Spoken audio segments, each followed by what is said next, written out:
Ya, selamat sore. Kembali saya mengucapkan selamat datang di Undivided Church Jakarta.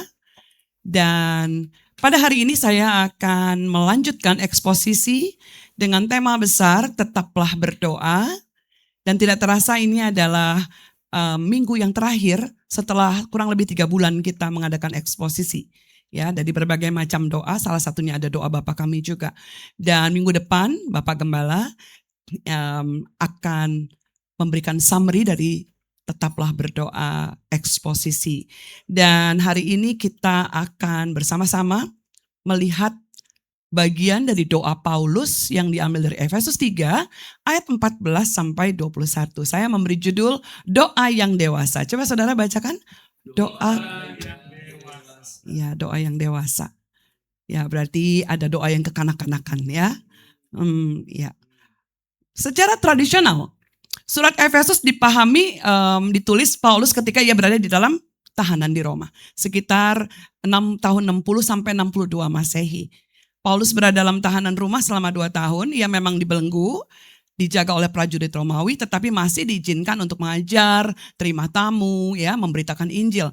Dari masa penahanan inilah secara tradisional surat-surat seperti Efesus, Filipi, Kolose, dan Filemon ditempatkan sebagai surat-surat penjara. Jadi ketika Paulus menulis surat ini, ia sendiri sedang hidup di dalam keterbatasan. Dan justru disitulah sesuatu yang menarik terjadi. Jadi yang sedang dipikirkan Paulus bukan bagaimana supaya ia bebas atau keluar dari keterbatasannya. Justru di tengah keterbatasan itu ia sedang mendoakan dan menguatkan orang-orang percaya yang secara fisik hidupnya lebih bebas dari dia. Seorang tahanan sedang menguatkan orang-orang yang bebas. Inilah salah satu kejutan terbesar dari Efesus 3. Jadi keterbatasan Paulus tidak menghentikannya untuk memikirkan pertumbuhan orang lain. Kalau kita ya, jangankan mikirin orang lain saudara ya. Masalah kita rasa udah yang paling kesian banget. Boro-boro untuk bisa punya waktu bahkan berbagi sesuatu. Di tengah-tengah belenggu penjagaan yang ketat. Dia tetap melakukan hal-hal yang luar biasa justru di tengah keterbatasan. Dan ketika kita membaca doanya, kita menemukan sesuatu yang mengejutkan. Paulus hampir tidak berfokus pada perubahan keadaan mereka, atau orang-orang di sekitarnya. Tapi justru ia berdoa agar yang diubahkan terlebih dahulu adalah kehidupan batin mereka. Atau di dalam diri mereka. Agar mereka semakin kuat, semakin mengenal kasih Kristus, dan semakin dipenuhi oleh kepenuhan Allah. Doa yang dewasa tidak hanya meminta Allah mengubah keadaan. Doa yang dewasa juga meminta Allah mengubah kita di tengah keadaan. Tubuh Paulus memang terbelenggu, tetapi keterbatasannya tidak membelenggu hatinya untuk tetap mengasihi, berdoa, dan membangun jemaat. Injil telah mengubah pusat hidup Paulus, yang semula untuk dirinya sendiri, melainkan sekarang untuk Kristus dan gerejanya. Jadi seperti apa sih doa yang dewasa itu? Jadi kita akan melihat langsung dari doa Paulus. Mari kita perhatikan bagaimana Paulus memulai doanya. Efesus 3 ayat 14 sampai 15. Kita baca bersama-sama. 1, 2, 3. Itulah sebabnya aku sujud kepada Bapa yang daripadanya semua turunan yang di dalam sorga dan di atas bumi menerima namanya. Sebelum meminta sesuatu dari Bapa, Paulus terlebih dahulu bersujud di hadapan Bapa. Saudara, ini bukan sesuatu yang mutlak. Artinya kita kalau doa mesti dengan gaya tertentu seperti ini. Bukan, tetapi dia menyatakan ini ada tanda yang kita perlu highlight. Yaitu dia bersujud di hadapan Bapa. Sebab apa? Paulus ingin menegaskan bahwa setiap keluarga di sorga dan di bumi menerima identitas dan nama dari sang Bapa. Bahkan dalam bahasa aslinya ada hubungan yang erat antara Bapa, pater ya, dan keluarga, patria. Jadi kita bisa melihat gambaran sederhananya begini. Di dalam budaya kita ya, dalam beberapa suku, seseorang menerima nama keluarga, nama marga, family name ya, ada garis keturunan yang menjelaskan. Sehingga kalau kita bertemu satu dengan yang lain, oh kamu punya marga ini, sama loh, keturunan dari mana dan lain-lain. Nama itu bukan sekedar sebutan, tetapi menunjukkan dari keluarga mana kita berasal dan menjadi bagian dari siapa. Demikian juga Paulus sedang menunjukkan bahwa identitas Kita sebagai umat Allah berakar pada Sang Bapa. Kita bukan sekedar kumpulan individu, kita adalah keluarga yang menerima nama dan identitas dari Bapa. Jadi sebelum kita masuk ke doa Paulus, yang poin 1 tadi itu kan manusia batin ya. Apa sih yang dia mau gitu? Apa? Doa seperti apa? Tujuannya apa? Mari kita mundur sejenak ke Efesus 2:22. Karena doa Paulus di pasal 3 ini mengalir dari kebenaran yang sudah ia jelaskan di pasal 2. Jadi Bapak Ibu Saudara kalau mau lebih dalam lagi melihat hal ini, mari nanti di rumah bisa baca Efesus pasal 2. Ini akan menjelaskan mengapa doa itu dimunculkan di Efesus 3. Di dalam dia kamu turut juga dibangunkan menjadi tempat kediaman Allah di dalam roh. Paulus sedang mengingatkan jemaat bahwa mereka bukan sekedar orang-orang yang telah diampuni dan diselamatkan. Perhatikan ini. Paulus sedang mengingatkan jemaat bahwa mereka bukan sekedar orang yang telah diampuni dan diselamatkan. Mereka telah dipersatukan dan sedang dibangun bersama-sama menjadi tempat kediaman Allah melalui Roh Kudus. Semua ini dimungkinkan karena apa? Melalui kematian dan kebangkitan Kristus, kita yang dahulu jauh telah diperdamaikan dengan Allah dan dijadikan tempat kediamannya. Nah ini ada di Efesus 2, saudara. Efesus 2 ayat 13-22. Jadi doa ini tidak lahir begitu saja. Tetapi ada dasar mengapa akhirnya ada sesuatu yang dewasa yang dikatakan Paulus. Untuk dia bisa di tengah tekanan tetap bisa membangun satu dengan yang lain. Kalau Allah berdiam di tengah dan di dalam umatnya, maka kehidupan batin kita bukan sesuatu yang sepele. Karena di sana itu ada Roh Kudus yang sedang bekerja membentuk kita. Karena itu Paulus kemudian berdoa agar Roh Kudus menguatkan manusia batin kita. Karena Allah bukan hanya ingin membentuk apa yang tampak dari luar, tetapi juga memperbaharui kehidupan batin kita. Tempat rohnya bekerja. Sehingga Kristus semakin berdiam serta memerintah dalam hati kita. Ini latar belakang mengapa doa Paulus seperti ini. Yang pertama dia rindukan, strengthened by the Spirit. Dikuatkan oleh roh. Efesus 3 ayat selanjutnya 16-17. Roh menguatkan manusia batin kita. Kita baca bersama-sama 16-17, 1, 2, 3. Aku berdoa supaya ia menurut kekayaan kemuliaannya menguatkan dan meneguhkan kamu oleh rohnya di dalam batinmu. Sehingga oleh imanmu Kristus diam di dalam hatimu. Doa pertama Paulus tidak berfokus pada perubahan keadaan. Melainkan pada perubahan manusia batin dalamnya dulu. Kalau kita sih luarnya dulu, saudara ya. Woi kelihatan keren aja. Dalamnya hancur-hancuran ya udahlah ya. Ya udahlah. Tapi karena Allah tahu cara kerja kita dan dia tahu ciptaannya model kayak gimana. Ia berdoa agar Allah menurut kekayaan kemuliaannya menguatkan mereka oleh Roh Kudus di dalam batin. Karena apa saudara Paulus berdoa seperti ini? Karena ukuran doa Paulus bukanlah pada besarnya masalah. Melainkan pada besarnya Allah. Paulus berdoa agar kehadiran Kristus itu nyata, saudara. Memenuhi seluruh kehidupan kita, kehidupan mereka di saat itu. Menguatkan, meneguhkan, bukan kekuatan fisik saja. Perhatikan, bukan kekuatan fisik. Saudara boleh ke gym, saudara boleh ya. Itu gak salah. Saudara boleh sehat, bugar secara luar. Saudara boleh skincare, boleh saudara ya. Tetapi ada sesuatu yang di dalam itu jauh lebih betul-betul menjadi concern-nya Allah. Sehingga ia mau membangun manusia batinmu itu jauh lebih kuat dibandingkan apa yang terlihat. Karena automatically apa yang di dalam besar maka akan muncul sesuatu yang besar juga di luar. Ini yang Allah mau supaya kamu itu, kita, saya dan saudara dalam luar itu sama gitu. Jadi bukan cuma kelihatan keren di luar. Makanya banyak orang kalau lagi kenalan gitu ya saudara, mereka akan kaget waktu ketemu karena fotonya beda sama aslinya gitu ya. Ya. Dan itu sesuatu yang wow ya. Menurut kekayaan kemuliaannya, Paulus mendasarkan doanya bukan pada kecil besarnya kebutuhanmu, tetapi pada kelimpahan dan kebesaran Allah. Di dalam batin menunjuk kepada apa? Batin manusia itu pusat kehidupan rohani yang sedang dikuatkan oleh Roh Kudus. Dan di situ Kristus diam di dalam hatimu. Kata Yunani, katoikeo, berarti tinggal atau menetap. Perhatikan ini. Paulus bukan sedang mengatakan bahwa Kristus baru hadir untuk pertama kalinya dalam hidup mereka. Bukan, saudara. Tapi ia berdoa agar kehadiran Kristus itu semakin hari semakin nyata dalam kehidupan mereka. Sehingga hidup mereka semakin dibentuk oleh Allah sendiri. Jadi pertanyaannya, apakah Kristus sudah ada dalam hidup kalian? Apakah Kristus sudah ada dalam hidup aku? Bukan itu. Tetapi apakah seluruh hidupku semakin tunduk kepada Kristus yang sudah tinggal di dalamku? Perkara Kristus tinggal di dalam kita, semua orang akan berkata amin. Yes, gitu ya. Bahkan saya ingat di zaman dulu itu kan ada fenomenal. Kalau kita KKR maka kita akan doa menerima Yesus di dalam hati. Pertanyaannya, kita tunduk gak sih? Ya, karena nanti Pak Joy Manik itu kan mau bicara ya di tanggal 29 untuk seminar dan juga di tanggal 30 di ibadah kita 2 kali ibadah.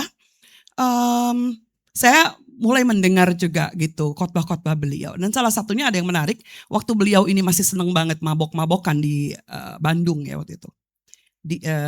Dia bilang gini, waktu itu kalau ada razia, zaman dulu razia belum ada di tiup gitu balonnya. Jadi ketahuan, oh kamu kadar alkoholnya sekian, gak ada. Tapi tuh katanya polisi tuh kan kasih garis lurus, tali. Coba jalan gitu, saudara ya. Dia bilang gini, saya gak mabok Pak. Tapi jalannya dia udah mulai ke sini. Kan garisnya ke sini ya. Saya gak mabok Pak. Ya jalan aja dulu kata polisinya. Dia jalannya begini. Dia bilang gini, ini akan terus saya ingat saudara. Karena seringkali kita menyatakan, I love you Lord. Tapi kita nyimpang. Kristus ada di dalam kita, tapi penundukan kita itu kecil banget saudara. Ya nyimpang, tapi sih bilangnya nggak mabok Pak, tapi udah miring, ya, udah miring. Yang penting jangan keseleo, apalagi patah retak, apalagi retak jari, saudara. Tapi itu nggak dalam keadaan mabok, saudara. Itu dalam keadaan beres-beres, ya. Jadi apakah seluruh hidup kita makin tunduk kepada Kristus yang udah tinggal? Itu adalah isunya justru. Paulus tidak mengabaikan kebutuhan jasmani. Namun ia tahu bahwa Allah seringkali tidak langsung mengubah keadaan kita. Ia terlebih dahulu menguatkan manusia batin kita. Pasti di antara kita pernah berdoa ini, Tuhan keluarkan aku dari situasi ini. Tapi gak keluar-keluar. Beberapa waktu gitu lagi. Sampai kita sadar, oh Tuhan sih gak ngubah situasi ya ternyata. Tapi kita yang sudah berubah di dalam situasi itu. Keadaannya sih belum berubah. Tapi orangnya udah makin dikuatkan. Dulu mudah panik, sekarang mulai belajar percaya. Udah marah, sekarang belajar menyerahkan. Dulu ingin mengendalikan semuanya, sekarang belajar Tuhan, kehendak-Mu yang jadi. Walaupun di dalam sini jengkel, karena kita dikelilingi orang yang melakukan kebodohan yang terus sama. Dia lagi. Tetapi kalau dulu bawaan kita itu marah dan merasa kita yang paling benar, mulai disadarkan ada perubahan. Kita jengkel sih, pengennya semua seperti apa yang kita mau. Tapi tanpa kita sadari, Tuhan lebih mau memperkaya batin kita. Mengubah dulu, kita bukan situasinya. Sebab ketika Roh Kudus menguatkan manusia batin kita dimampukan untuk tetap berdiri teguh. Bahkan ketika keadaan di sekeliling kita belum berubah. Bagian yang kedua, rooted in Christ's love. Berakar dalam kasih Kristus. Efesus 3, 17b, 19a. Kasih Kristus menjadi akar kehidupan kita. Kita baca kembali firman bersama-sama. 1, 2, 3. Dan kamu berakar serta berdasar di dalam kasih. Aku berdoa supaya kamu bersama-sama dengan segala orang kudus dapat memahami betapa lebarnya dan panjangnya dan tingginya dan dalamnya kasih Kristus. Dan dapat mengenal kasih itu sekalipun ia melampaui segala pengetahuan. Wow. Kalau pada bagian pertama Paulus berdoa agar manusia batin kita dikuatkan oleh Roh Kudus. Sekarang ia menunjukkan kemana penguatan itu membawa kita. Tujuannya agar kita semakin memahami dan mengenal kasih Kristus. Ini menarik. Paulus tidak berdoa agar jemaat menerima kasih Kristus. Karena mereka udah terima. Kita udah terima loh. Tapi Paulus berdoa agar mereka bukan hanya mengetahui bahwa Kristus mengasihi mereka, tetapi semakin memahami dan mengenal betapa lebarnya, panjangnya, tingginya, dan dalamnya kasih Kristus. Paulus sedang menunjukkan bahwa kasih Kristus melampaui segala ukuran dan takaran manusia. Artinya tidak ada satu dimensi pun yang mampu membatasi dan atau mengukur kasihnya. Saya ingin memakai gambaran dari C.S. Lewis, saudara, sebagai ilustrasi. C.S. Lewis dalam The Last Battle, bagian terakhir dari novel The Chronicles of Narnia. Ini saya pernah nonton beberapa bagian yang sudah difilmkan ya, udah cukup lama. Kalau yang nggak tahu ya udahlah ya, percaya aja apa yang saya ceritain. Oke, jadi diceritakan, lagian saudara mau baca novelnya. Pertama kalau nggak salah ada 7 jilid ya, udah gitu bahasa Inggris semua juga ya kan. Ya, yang tahu-tahu aja, yang tahu-tahu aja. Jadi diceritakan bahwa Lucy dan teman-temannya masuk ke Narnia baru. Awalnya mereka melihat sebuah tempat yang biasa aja. Tapi mereka mulai masuk lebih jauh dan mereka menyadari ada sesuatu yang aneh sekaligus indah. Di Narnia yang mereka masuki ternyata jauh lebih besar di dalam daripada yang terlihat di luar. Semakin mereka masuk, semakin luas tempat itu. Makin mereka berjalan, semakin banyak yang mereka temukan. Sampai akhirnya muncul ungkapan ini, further up and further in. Makin ke atas, semakin ke dalam. Dan ada gambaran yang sangat menarik dalam cerita itu. The inside is larger than the outside. Jadi makin ke dalam tuh makin luas daripada kelihatan yang di luar. Saya pikir gambaran ini sangat indah ketika kita bicara tentang kasih Kristus. Kasih Kristus itu tidak sedang bertambah besar. Kasih Kristus sudah sempurna. Kasih Kristus tidak berubah. Yang berubah itu kita. Makin kita mengenal Kristus, semakin kita memahami bahwa kasihnya jauh lebih luas daripada yang selama ini kita pikirkan. Kita mungkin udah lama jadi orang percaya, kita mungkin udah mendengar tentang kasih Kristus, tapi ternyata selalu ada ruang untuk masuk lebih dalam. Further up, further in. Seolah Tuhan mau bilang, ayo terus maju, naik, jangan berhenti, lihat. Masuk makin dalam, jangan puas dengan apa yang udah kamu temukan. Kamu berpikir Tuhanmu hanya sekedar mengampunimu. No, Tuhanmu itu mati buat kamu. Kita tidak sedang membuat kasih Kristus makin besar. Kita semakin menyadari betapa kasih yang sejak semula itu sudah ada. Dan menariknya Paulus menggunakan 2 kata yang berbeda. Memahami dan mengenal. Memahami, menangkap, menyadari, mengerti dengan sungguh-sungguh. Tapi mengenal ini yang menarik. Dari kata Yunani ginosko, bukan sekedar tahu, melainkan mengenal secara personal dan relasional. Jadi Paulus tidak hanya berdoa agar mereka tahu, ngerti sesuatu tentang kasih Kristus.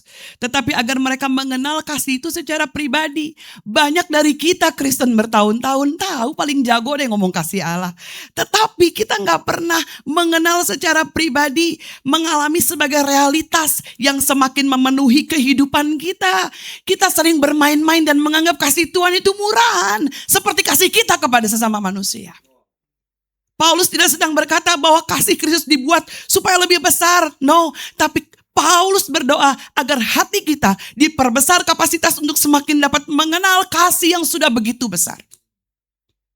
Seseorang bisa tahu banyak tentang kasih Kristus, tapi belum tentu sungguh-sungguh hidup di dalam kasih itu.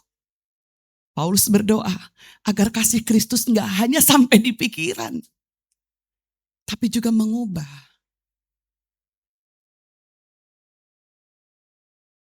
Tahu kasih Kristus, tahu. Tapi yang itu lebih enak Tuhan. Yuk berubahlah. Aduh ntar dulu. Tapi tahu Tuhan sayang, tahu. Ini kengerian-kengerian yang ada di dalam gereja saudara. Terlalu menganggap remeh kasih Tuhan. Ini salah satu kalimat yang paling indah di dalam surat Efesus. Dan dapat mengenal kasih itu sekalipun ia melampaui segala pengetahuan. Paulus berdoa seperti ini, aku berdoa supaya kalian itu mengenal sesuatu yang sebenarnya tidak akan pernah habis untuk dikenal. Itu kasih Tuhan. Ini bukan kontradiksi. Ini adalah paradoks yang indah. Kita dapat sungguh-sungguh mengenal kasih Kristus, tetapi tidak akan pernah mampu memahami kasih itu secara penuh atau tuntas. Karena semakin kita mengenal Kristus, semakin kita menyadari bahwa masih ada begitu banyak kasihnya yang belum kita pahami. Kasihnya yang melalui ini salah satunya aja saudara. Kita kadang gak bisa menyadari kasihnya yang melalui kesetiaannya menanti kita pulang dari perjalanan pemberontakan kita. Kasihnya yang seolah bodoh karena terus membela kita dan tetap percaya sama kita. Meskipun kita sering berkhianat dan menipu dia. Serta kesabarannya ketika menghadapi kebodohan kita yang berulang kali kita lakukan. Karena itu kehidupan Kristen bukan perjalanan menuju titik di mana kita berkata, sekarang saya udah tahu semuanya. Melainkan ini perjalanan seumur hidup untuk semakin mengenal kasih Kristus. Disitulah letak keindahan kehidupan kekristenan. Kita tidak pernah lulus dari sekolah kasih Kristus. Kasih Kristus bukanlah samudera yang bisa kita minum sampai habis. Melainkan samudera tempat kita terus menyelam semakin dalam sepanjang hidup kita. Ada beberapa kisah cinta yang paling legendaris saudara. Romeo and Juliet dari William Shakespeare. Cinta yang begitu kuat sampai rela mempertaruhkan hidup tetapi berakhir tragis. Indah dalam intensitasnya meski bukan teladan hubungan yang sehat saudara. Kelemahannya cinta yang intens tapi belum matang. Cintanya besar tetapi terbatas oleh keadaan dan kelemahan manusia. Bagian kedua, saya pernah nonton film ini, The Notebook, tokoh utamanya Noah and Ellie. Gambaran cinta yang bertahan melewati waktu dan perubahan hidup. Sangat emosional, terutama karena temanya apa? I choose you again. Wah, keren ya. I choose you again. Tapi punya kelemahan. Cintanya indah, tapi tetap rapuh terhadap waktu dan kondisi manusia yang terbatas. Cintanya mampu bertahan menghadapi banyak hal, ya, tetapi tidak mampu mengalahkan kefanaan manusia. Dalam film Odyssey, Odysseus and Penelope. Penelope menunggu bertahun-tahun sementara Odysseus berjuang untuk pulang. Cintanya bukan hanya passion, ini bicara tentang faithfulness, saudara. Tetapi ada kelemahannya. Cinta yang setia tetapi tetap dipisahkan oleh jarak, waktu, ketidakhadiran. Cintanya setia tetapi tidak selalu ada. Kuat tetapi tetap dibatasi jarak dan waktu. Tapi ada kisah cinta. Bukan karena kisah ini romansa dalam arti romantis saudara. Melainkan karena Alkitab menggunakan bahasa mempelai laki-laki dan mempelai perempuan untuk menggambarkan kasih Kristus kepada gereja. Ini kisah cinta yang luar biasa. Kristus tidak mengasihi mempelainya karena ia sudah indah. Justru karena Kristus mengasihinya, ia menebus, menyucikan, dan menjadikannya indah. Inilah kasih Kristus yang paling nyata. Seluruh Injil membawa kita kepada salib. Kristus menyerahkan dirinya bagi kita. Ia mengambil tempat orang berdosa, menanggung hukuman yang seharusnya kita tanggung, supaya kita diperdamaikan dengan Allah dan diterima sebagai anak-anaknya. Bahkan ada sesuatu yang jauh lebih indah daripada kata I love you. Apa itu? Aku memberikan diriku bagimu. Itulah sebabnya kisah cinta terbesar dalam Injil bukan terutama tentang seberapa besar kita mencintai Kristus. Tetapi tentang seberapa besar Kristus telah mengasihi kita. Di sanalah terjadi apa yang sering kita sebut dan dengung-dengungkan, the great exchange. Pertukaran yang agung. Kristus mengambil dosa kita supaya kita menerima kebenarannya. Ia memikul hukuman yang seharusnya kita tanggung supaya kita menerima damai sejahtera dengan Allah. Ia menjadi terkutuk bagi kita supaya kita menerima berkat sebagai anak-anak Allah. Dari sanalah kita mulai melihat betapa besar kasih-Nya dan sepanjang hidup Roh Kudus terus membawa kita menyelam semakin dalam ke dalam kasih Kristus. Kasih yang tidak pernah habis untuk dikenal. Ini gambaran kita the mass bride, saudara. Tetapi kasih-Nya tidak menghalangi untuk ia tetap mengasihi, bahkan menebus, menyucikan, dan menjadikan kita indah. Salib bukanlah akhir dari pengenalan kita akan Kristus. Salib adalah awalnya. Dunia hari-hari ini mendorong kita untuk terus mengenal banyak hal. Teknologi, investasi, karir, bahkan diri sendiri. Kita dipaksa untuk ayo kenali diri kamu. Lihat diri kamu. Cintai diri kamu. Itu seolah gak salah. Tetapi percayalah saudara, semakin kamu melihat kedalaman dirimu, kamu tahu gak ada keindahan di situ. Kita membutuhkan kasih yang sesungguhnya. Kasih di dalam Kristus. Paulus mengingatkan bahwa ada satu pengenalan yang paling dapat membentuk kehidupan kita.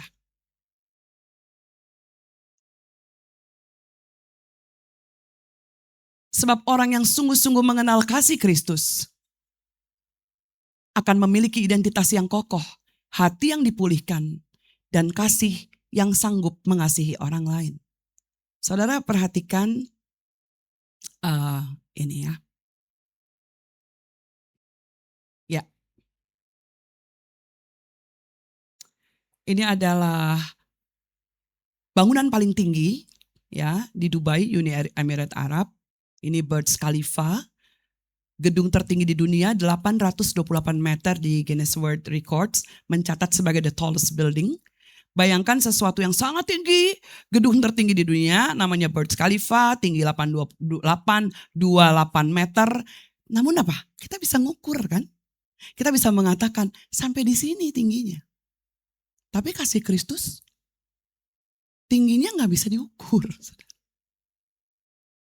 Yang paling dalam, Challenger Deep, Palung Mariana Trench di Samudra Pasifik bagian barat dekat wilayah Guam dan Kepulauan Mariana.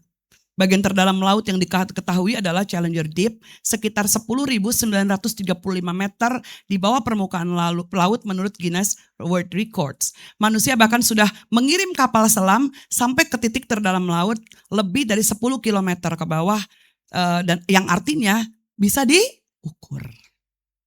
Tetapi sedalam-dalamnya kasih Kristus, kita tidak pernah sampai pada dasarnya. Yang paling mahal Itaipu Dam di perbatasan Brasil dan Paraguay. Ya, dam terbesar.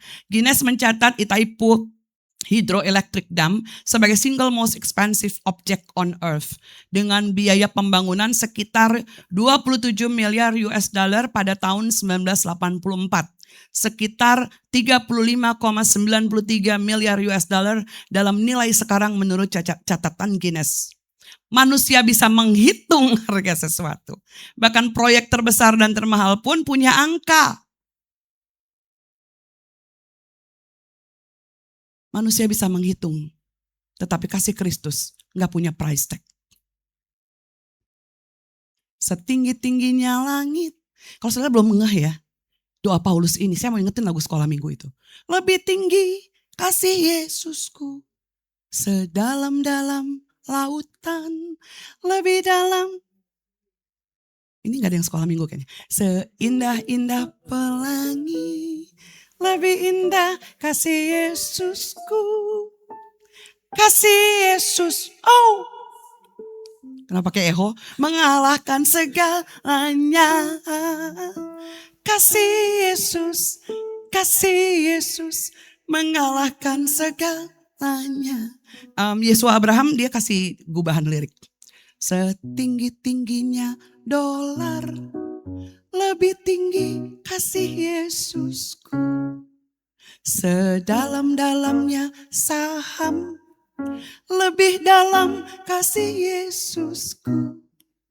Seindahnya masa lalu, lebih indah kasih Yesusku. Udah cukup. Saudara paham itu ya? Semua tuh bisa dihitung. Saya udah pernah bilang ke banyak orang, kalau apapun yang di dunia ini dibilang paling mahal, tetapi masih ada harganya, berarti itu murah. Itu kasih Kristus, kasih Tuhan kita yang wow. Dan yang ketiga, filled with God's fullness, dipenuhi dengan kepenuhan Allah. Aku berdoa, kata Paulus, supaya kamu dipenuhi di dalam seluruh kepenuhan Allah. Seluruh hidup kita semakin dipenuhi dan dibentuk oleh Allah. Ini klimaks dari doa Paulus. Ia tidak hanya berhenti pada manusia batin yang kuat, ia juga tidak berhenti pada pengenalan akan kasih Kristus. Semua itu mengarah kepada satu tujuan yang lebih besar, supaya hidup orang percaya dipenuhi dengan kepenuhan Allah. Apa artinya? Kepenuhan Allah adalah hidup kita semakin dipenuhi oleh kehadiran, karakter, dan karya Allah. Sehingga semakin mencerminkan Kristus. Kita semakin serupa dengan Kristus. Semakin kita dikuasai Roh Kudus, semakin kita mengenal kasih Kristus, dan semakin hidup kita mencerminkan karakter Kristus. Harusnya itu satu paket, saudara ya. Dikuasai Roh Kudus, makin mengenal kasih Kristus, makin hidup mencerminkan karakter Kristus. Kepenuhan bukan berarti tanpa kekurangan. Lihat siapa yang nulis doa ini? Paulus. Seseorang yang sedang berada di dalam penjara. Secara lahiriah ia tidak hidup dalam kelimpahan. Namun secara rohani ia sedang menikmati kepenuhan Allah. Ini menunjukkan bahwa kepenuhan hidup di dalam Allah tidak berarti hidup tanpa masalah. Kepenuhan itu adalah hidup yang semakin dipenuhi oleh Allah, bahkan di tengah keadaan yang sulit. Ini sebuah proses pertumbuhan. Paulus sedang menggambarkan tujuan hidup orang percaya, kehidupan yang semakin dipenuhi oleh kepenuhan Allah. Hari demi hari Roh Kudus terus membentuk kita. Hari demi hari Kristus semakin memerintah hati kita. Hari demi hari kita semakin mengenal kasih-Nya. Dan hari demi hari kita hidup semakin menyerupai Kristus. Kita dipenuhi oleh kehadiran kasih, karakter, dan karya-Nya. Tim Keller dalam parafrasa menulis seperti ini. Kita tidak sedang berusaha mendapatkan kepenuhan Allah seolah-olah kita belum memilikinya. Di dalam Kristus kita sudah menerima kepenuhan itu. Amin. Yang kita doakan adalah agar Roh Kudus membuat kebenaran itu semakin nyata di dalam hati kita. Sampai apa yang kita tahu tentang kasih Kristus benar-benar menguasai cara kita hidup. Itulah klimaks dan yang konsisten dari seluruh rangkaian Efesus, saudara. Dan setelah menyampaikan doanya, Paulus tidak berhenti pada permohonan. Ia mengakhirinya dengan yang namanya doksologi. Pujian kepada Allah. Di UC Jakarta, kita sungguh merindukan jemaat yang memahami arti ibadah. Bukan hanya datang pas firman. Bukan hanya datang pas pujian penyembahan. Bukan hanya datang pas doa berkat. Ini bukan masalah keselamatan, saudara. Tetapi saudara harus tahu ini undangan yang luar biasa. Waktu Votum dimulai, itu adalah undangan besar Tuhan. Dia ingin mengajak masuk untuk kita bisa menyadari keberdosaan kita. Sehingga kita tahu berita anugerah. Tadi disampaikan dengan luar biasa. Keterbatasan orang yang tadi disampaikan oleh Mei. Yang hanya bisa mengandalkan manusia sebagai satu-satunya alat kepuasan. Dan berujung kepada kekecewaan. Paulus mengakhiri segala sesuatu. Doanya. Mengembalikan semua pujian kepada Allah. Mengapa? Karena Paulus tahu bahwa kuasa doa tidak terletak pada doa itu sendiri. Melainkan pada Allah yang mendengar dan sanggup menggenapinya. Bagi dialah yang dapat melakukan jauh lebih banyak daripada apa yang kita doakan untuk kita. Seperti yang ternyata dari kuasa yang bekerja di dalam kita. Allah sanggup melakukan lebih daripada yang mampu kita minta. Lebih daripada yang mampu kita bayangkan. Dan bahkan lebih daripada yang mampu kita pahami. Kuasanya bekerja di dalam umatnya. Tetapi seringkali ayat ini kita selewengkan dengan hal-hal yang kita sukai aja. Dengan hal-hal yang penuh dengan bersifat materi dan sementara. Kita berpikir, oh saya akan dapat lebih baik lagi, rumah yang lebih besar lagi, mungkin mobil yang lebih banyak lagi. No saudara, yang kita tidak mampu pikirkan adalah bagaimana saat seorang yang berdosa dan seharusnya mati, tetapi bisa memperoleh penebusan dan keselamatan. Itu yang gak sanggup kita pikirkan dalam hidup kita, gak mampu kita pahami kasih yang menunggu kita pulang di tengah pemberontakan-pemberontakan yang kita lakukan. Itulah kuasa yang tidak pernah bisa kita lihat, tidak bisa ditukar oleh apapun saudara. Karena itu doa Paulus berakhir bukan dengan fokus pada manusia, tetapi pada kemuliaan Allah. Kita seringkali datang kepada Allah dengan kebutuhan kita, that's fine. Itu bukan sesuatu yang salah. Tetapi ketika kita mengenal siapa Dia, doa kita berubah. Tuhan, kalau Engkau belum mengubah keadaanku, ubahlah aku di tengah keadaan itu. Mari ucapkan bersama saudara. 1, 2, 3. Tuhan, kalau Engkau belum mengubah keadaanku, ubahlah aku di tengah keadaan itu. Kuatkan aku dengan Roh-Mu. Biarkan Kristus semakin memenuhi kehidupanku. Biarlah hidupku semakin berakar dan berdasar dalam kasih-Mu. Sebab dalam Efesus 3:21 dikatakan, bagi Dialah kemuliaan di dalam jemaat dan di dalam Kristus Yesus turun-temurun sampai selama-lamanya. Amin. Allah tidak dimuliakan karena jemaat yang hebat. Allah dimuliakan ketika melalui jemaat orang dapat melihat Allah yang hebat. Satu hari, kalau gereja ini dipercayakan pindah ke sebuah tempat yang mungkin akan membuat kita melihat lagi karya Tuhan dengan segala macam keindahan kasih yang gak bisa kita selami. Satu hal kita mau bersyukur, kenapa? Karena kita dipersiapkan. Pasti ada pembentukan, konflik, ingin mundur, kelelahan. Tetapi percayalah, sebagai doa yang dewasa, kita mungkin belum mampu melihat perubahan di sekitar kita. Tetapi biarkan kita mau, melalui Roh Kudus, kita mengalami perubahan di tengah keadaan itu. Pada akhirnya doa yang dewasa bukan lagi tentang bagaimana Kristus memenuhi keinginan kita, melainkan bagaimana hidup kita semakin tunduk kepada kehendak-Nya dan semakin serupa dengannya, sampai kita dapat berkata, dalam segala sesuatu, biarlah kemuliaan-Mu menjadi tujuanku dan kebaikan-Mu menjadi pengharapanku. Saya mengajak kita menyanyikan lagu dari City Light, His Glory and My Good.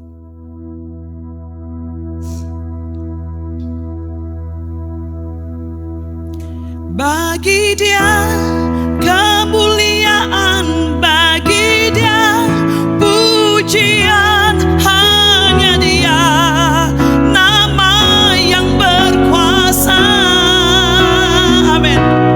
Ku akan bermegah hanya dalam Kristus, sebab ku tahu mulianya bagianku.